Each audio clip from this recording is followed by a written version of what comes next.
Not only did I lose my husband, I lost my mother, my grandparents, my cousin. I lost a host of 9 people.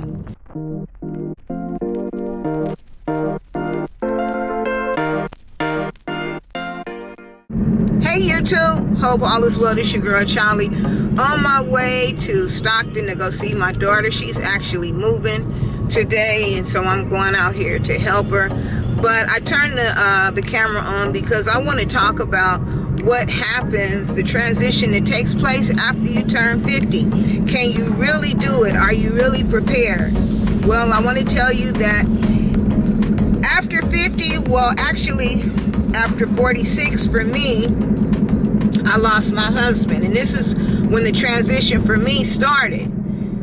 And I lost 8 other family members, so a total of 9 people back to back, right? And I just felt like I was just too young for this. But sometime when God is getting ready to transition you into a new season, He start removing things out of your backpack. Now, during the 5 years after my husband passed, when I tell you I was just really a scary cat, because I didn't know what was going to happen the next day from the next, right?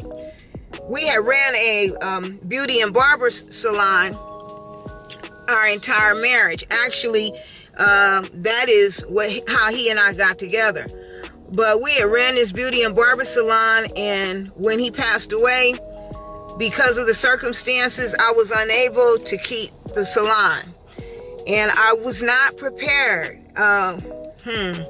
Actually, YouTube had blew our business up as a barber and a beauty, right?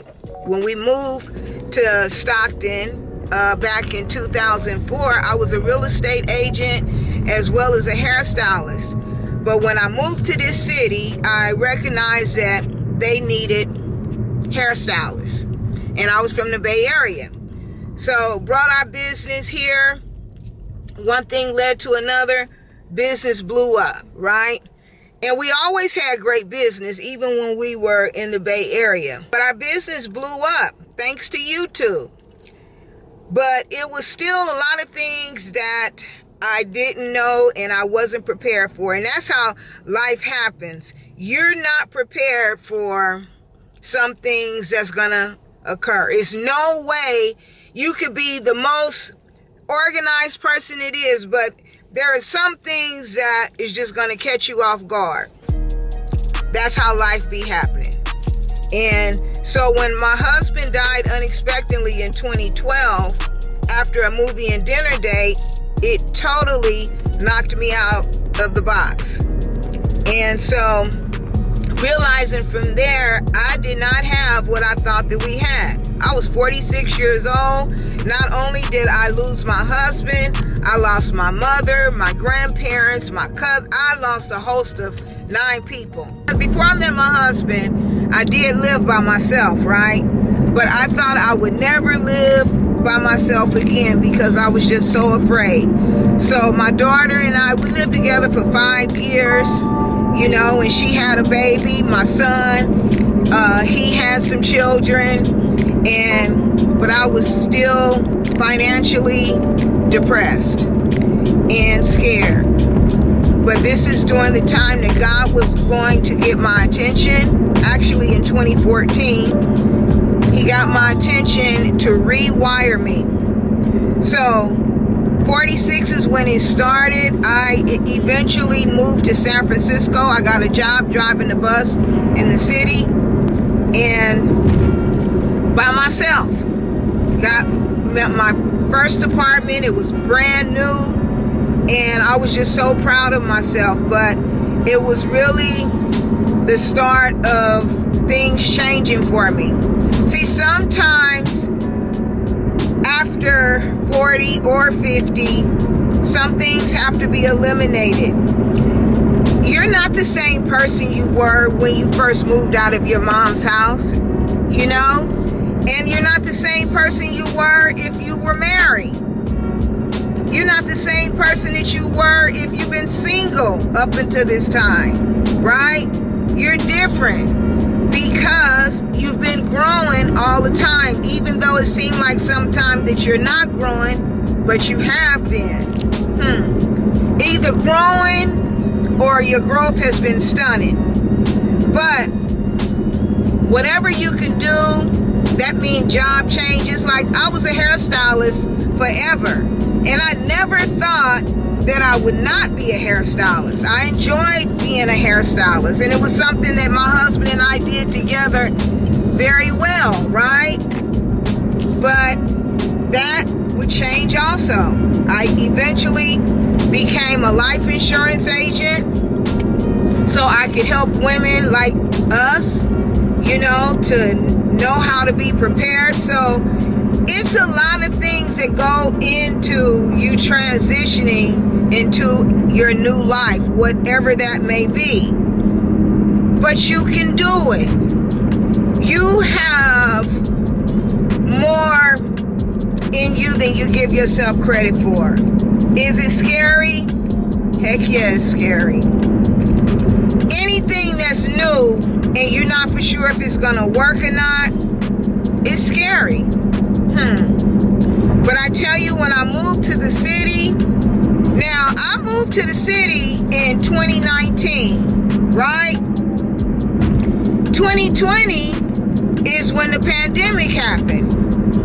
But I was already in the city and not even realizing I was going to change my career again. You see, when I became a bus driver, I thought I was, I found a career that I could, that I enjoyed my co-workers as well as, driving the bus. But God changed my career again as a notary. And then from a notary into a Medicare advisor. So not only am I life insurance, I'm notary, and I'm Medicare. And I'm doing this all on my own, right? So yes, you can make it and do something different. You just don't know. I think, someone called me and told me that I was a Renaissance woman. I like that. A Renaissance woman wearing many hats. But I couldn't have done it if I was afraid. If I was afraid of stepping out and giving myself a chance, then I would still be in Stockton. Me and my daughter would still probably be living together, I'm sure. And I wouldn't have grown. I would have stunted my growth all because of fear. So what I'm telling you is, fear is a good thing. Fear is not a bad thing. Because if you're not afraid, you just wasn't given this ball of confidence, especially if you're doing something on your own. If you're doing this on your own, then man, the fear is a good thing. So don't be afraid of that. Embrace that. But know that if God is giving you these ideas while you asleep, then He also believing that you can do it. That's all I'm talking about. Whether you're getting out of a marriage, transitioning from your job, moving to a new city, or if you've never been married before, or even just elevating your faith.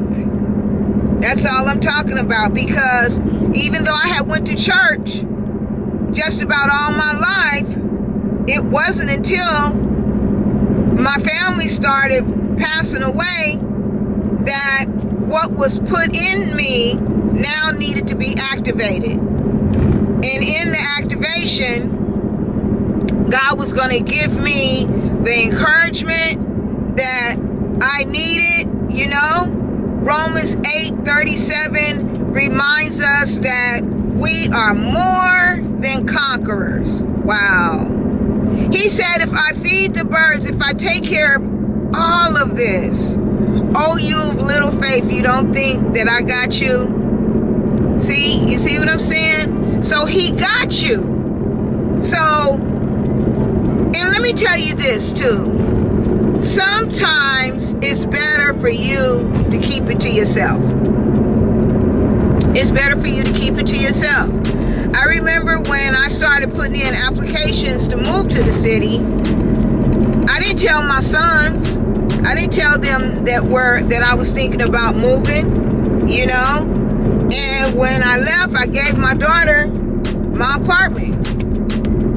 So it was, everybody had to pull themselves up by their bootstrap. It wasn't only me growing, but it was also my kids growing as well, to be able to take care of themselves without me being so close, right?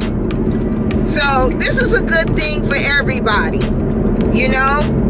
And it's good, and I'm glad that you watched the video this far. I'm hoping that we're connecting in some way.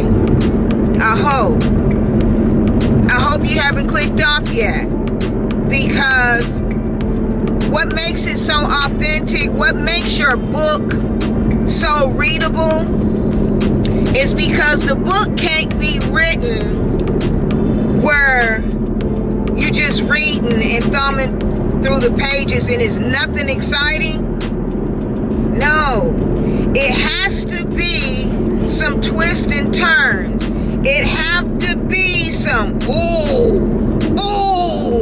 it gotta be some of that in order for your book to be read, right? Exactly. That's all I'm talking about. So I'm proud of you. I'm proud of you because you're looking for answers right now. It was just when I was looking for answers, that's how this video, how this channel was created, Tea Time with Charlie, because I was going through so much and I didn't have anyone that I could pick up the phone and call that was going through my hiccup through my book. And the book that's being written is for others around you to see how you're gonna come out. It is, because your story is gonna be told over and over, even after you're no longer on this side of town, right? That's all I'm talking about. You gotta have a good story. So I hope this encouraged you to keep pressing. Don't stop. God is lightening your load and he's pulling bricks out of your bag. Embrace that, because that's good. Because in the journey that you're going on, your bag need to be light as possible. Remember when Erykah Badu sung the song Bag Lady? You gonna hurt your bag. Carrying all that bag, all that weight. God has given you an out. He is giving you a reprieve. I just thought I'd throw that in there. But this your girl Charlie, Tea Time with Charlie. I would love for you to join me on my journey by clicking the like and subscribe button. You know, it would help my channel because I'm a small channel. But anyway, but if not, I just appreciate that you stopped by as long as you did. All right, take care, talk soon, stay safe.